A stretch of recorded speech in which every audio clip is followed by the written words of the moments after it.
Bonjour à tous, comme promis, une vidéo sur donc la sortie de notre dernière release qui date de fin mars, le 27 mars, donc la release 1.9, qui met à disposition les ressources GPU NVIDIA sur nos différents fournisseurs cloud pour lesquels nous avons intégré cette feature.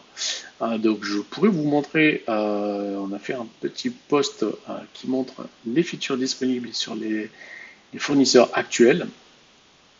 Et donc voilà, là on voit très clairement qu'en fait il suffit tout simplement sur la partie GPU et pour les services de sélectionner la petite option Use NVIDIA GPU afin de pouvoir activer cette fonctionnalité-là. Et on a également rajouté dans la marketplace, comme d'habitude, hein, de manière à pouvoir faciliter l'adoption, on a rajouté Olama et quelques tools qui permettent de faire du LLM et des choses comme ça. Le petit article sur la communauté qui permet de voir aujourd'hui quel type d'instances GPU sont disponibles et chez quel fournisseur. Donc pour l'instant, nous avons uniquement ajouté Exoscale avec qui nous allons faire aujourd'hui cette petite démo, mais également OVH et Scaleway, donc pour rester purement français. Mais on va montrer aussi pendant cette session comment utiliser une ressource externe complètement privée, complètement coupée d'Internet. Hein. Concrètement, c'est un PC sous mon bureau qui a une carte NVIDIA et on va voir comment on va pouvoir le rajouter comme une ressource cloud et le consommer comme une ressource cloud juste à côté des ressources des fournisseurs que nous avons sur l'environnement. Allez, on fait un petit focus rapide sur la console. Donc là, on est sur l'environnement. Donc bien sûr, à tout moment, on va pouvoir ajouter, modifier des fournisseurs. Donc là, je sais que chez Exoscale, il y a notamment des ressources assez similaires à celles que je vais consommer avec mon infra privé. Donc je vais aller chercher mon credential Exoscale et je vais choisir la région de mémoire, c'est celle-ci qui va mettre à disposition des 3080, il me semble. Donc voilà, je vais juste updater. Et ça, donc concrètement, qu'est-ce que fait LayerOps? On va tout simplement permettre de venir créer de la ressource computing sur les différents fournisseurs et les différentes régions que l'on veut activer. À n'importe quel moment, hein, on peut ajouter ou modifier ou supprimer tout simplement des fournisseurs et des régions au sein de son environnement. Donc voilà, l'environnement est mis à jour. On va donc pouvoir aller dans l'onglet Instance Pool. Et donc c'est à partir de cet onglet-là qu'on va faire, pour faire simple, tout le travail qui est automatisé, qui correspond à de l'infrastructure as a code. C'est-à-dire que l'AirOps permet vraiment de créer des ressources computing sur différents fournisseurs cloud, de les interconnecter de manière sécurité, sans avoir à faire une seule ligne d'infrastructure as a code, pas de charge de travail orientée Kubernetes, Pulumi ou tout autre outil. Donc ici, on voit qu'on a des ressources computing sur différents fournisseurs. La première chose qu'on va faire, c'est on va venir ajouter en fait une ressource externe. Alors, une ressource externe, c'est quoi? Je vous montre. En fait, on va pouvoir dire external instance. Donc, on va appeler ça GPU EXT. Voilà.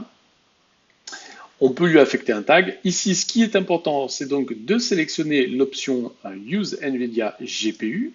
Donc ça, en gros, ça va permettre de dire à LayerOps, attention, c'est une ressource qui a du GPU NVIDIA et on doit donc installer le driver. On y va, hop, on fait create.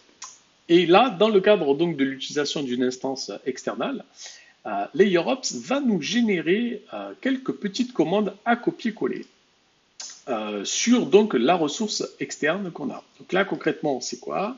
Il s'agit d'un PC qui est dans mon bureau, qui est complètement coupé d'Internet, hein, qui a juste besoin de sortir sur Internet. Le seul prérequis c'est d'y installer un Ubuntu assez récent, donc du 22 ou du 24. Donc ici ce qu'on va faire c'est qu'on va générer un petit token qui est à usage unique et on va venir copier ces commandes. Hop, ici j'ai un terminal, donc là vous voyez c'est ce fameux PC Linux qui s'appelle PC Martinez Linux, voilà, qui a donc une GeForce 3070. Donc là je vais me connecter en route,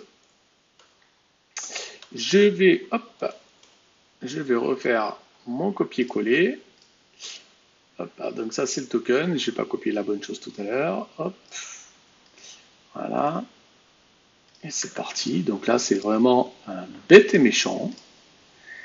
Hop, on donne les variables qui vont bien et on lance le LayerOps Start. Donc là, ce que va faire LayerOps va tout simplement télécharger et installer toute la stack logicielle nécessaire en fait afin que cette ressource computing puisse venir se connecter sur le VPN sécurisé qui a été créé pour l'environnement. Et donc, ça va permettre d'interconnecter ces ressources en même temps, en lieu et place en fait, des autres instances computing disponibles, et de venir déployer exactement de la même manière que je vais pouvoir déployer des services sur différents fournisseurs cloud et les faire communiquer entre eux. Je vais également pouvoir faire communiquer des services qui sont déployés donc sur cette ressource qui est complètement privée, complètement isolée d'Internet. Donc là, voilà, l'installation est en train de se faire. Donc c'est assez rapide sur la partie, externe à l'instance. Je vais rapidement vous montrer comment on fait pour créer une ressource du coup computing chez Exoscale ou peu importe en fait le fournisseur, du moins qui a de la ressource computing. Donc là, on est venu rajouter tout à l'heure cette nouvelle région là. Et donc là, quand je vais taper hop, GPU, vous allez voir, voilà, je vois GPU des 3080, j'ai des 5000, bon, je ne connais pas exactement tous les détails, mais je vais aller sélectionner donc cette GPU 3080 qui me semble assez bon, qui est plus récente que la 3070 que j'ai.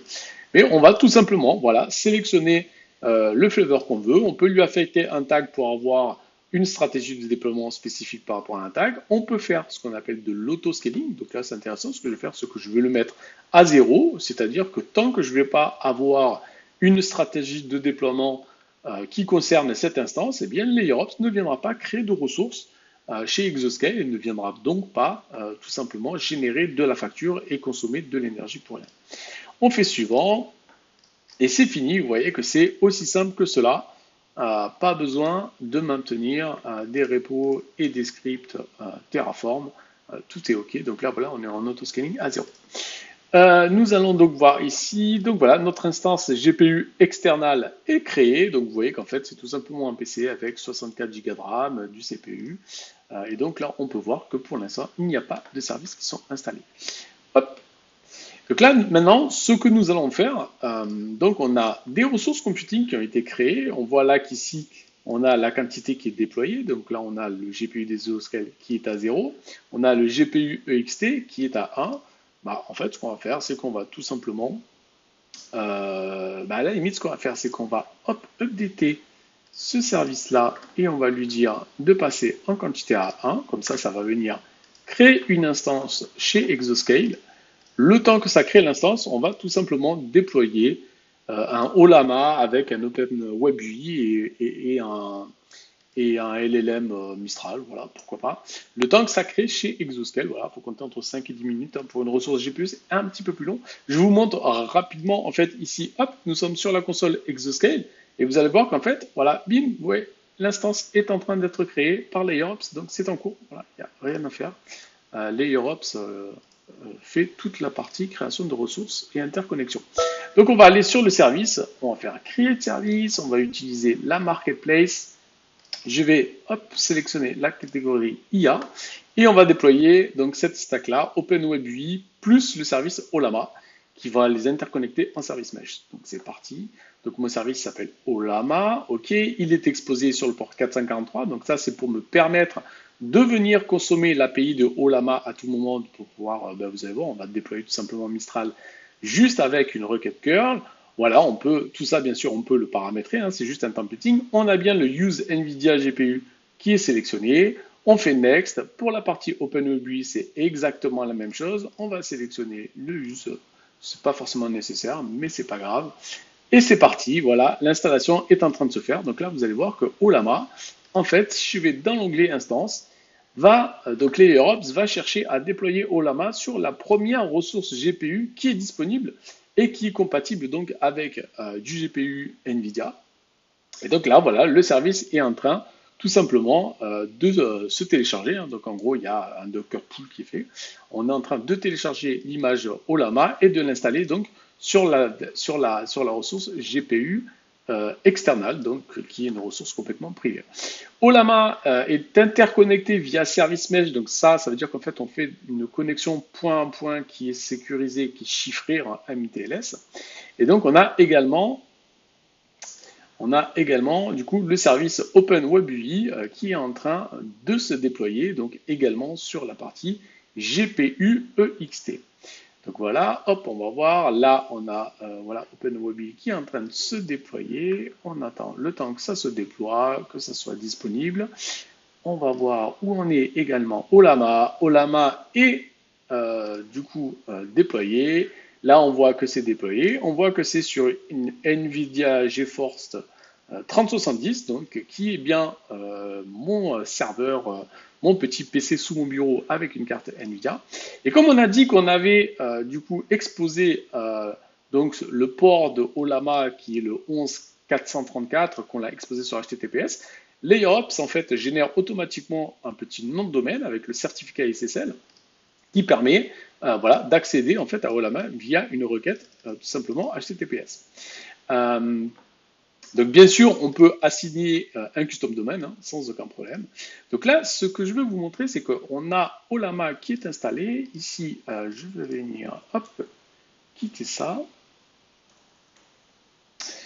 Je vais faire un export Olama égal, hop, mon nom de domaine. Donc là, concrètement, c'est le nom de domaine qui a été généré par LayerOps pour le service Olama. Donc là, j'exporte cette variable et je vais venir, en fait, hop, je vais prendre ma petite note, voilà, copier une petite requête curl.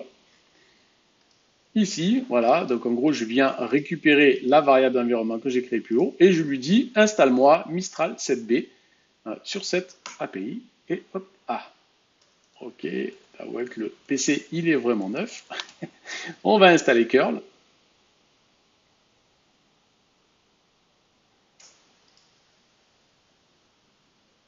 Voilà, hop. Voilà, c'est parti. On a curl qui est installé. Je refais ma commande. Et c'est parti. Ma commande curl a demandé donc à Olama d'installer tout simplement Mistral 7B sur mon instance Olama. Donc là, on voit qu'il est en train de pull, tout simplement. Hein, il est en train de descendre l'image Olama. Hein, je ne sais plus combien de gigas ça fait. Et donc là, en attendant qu'il finisse, ce qu'on va faire, c'est qu'on va aller voir donc OpenWebUI. Donc OpenWebUI, c'est quoi? C'est une petite application open source qui permet de faire son propre chat GPT, tout simplement. Donc c'est assez sympathique. Hein. Donc voilà, on clique sur le lien, donc sur le custom domain qui a été créé par LayerOps. On va créer un petit compte fake. Hein, voilà, hein, hop, hop, voilà. Donc voilà, on a notre petite interface et comme vous pouvez voir, j'ai mon modèle Mistral ici qui est disponible. Peux-tu m'expliquer, hop, si je fais top, c'est pas top, peux-tu m'expliquer ce qu'est le multicloud? Et voilà, vous voyez qu'en fait, on demande à Mistral, donc qui est déployé sur une ressource privée, hein, donc sur un PC qui est en fait dans mon bureau, hein, là, sous le bureau, qui est juste exposé avec une fibre, hein, qui est interconnecté de manière sécurisée. Et donc je peux venir consommer du Mistral aussi simplement que ça. Voilà pour cette rapide démo. Donc là, on voit qu'on a toujours notre ressource Exoscale qui est en train de se créer. Comme je vous avais dit, c'est un peu plus long que des instances computing. Voilà, la ressource est en cours de création. Et donc, on peut comme ça, ainsi, créer en fait des ressources computing, les interconnecter et les faire communiquer de manière sécurisée.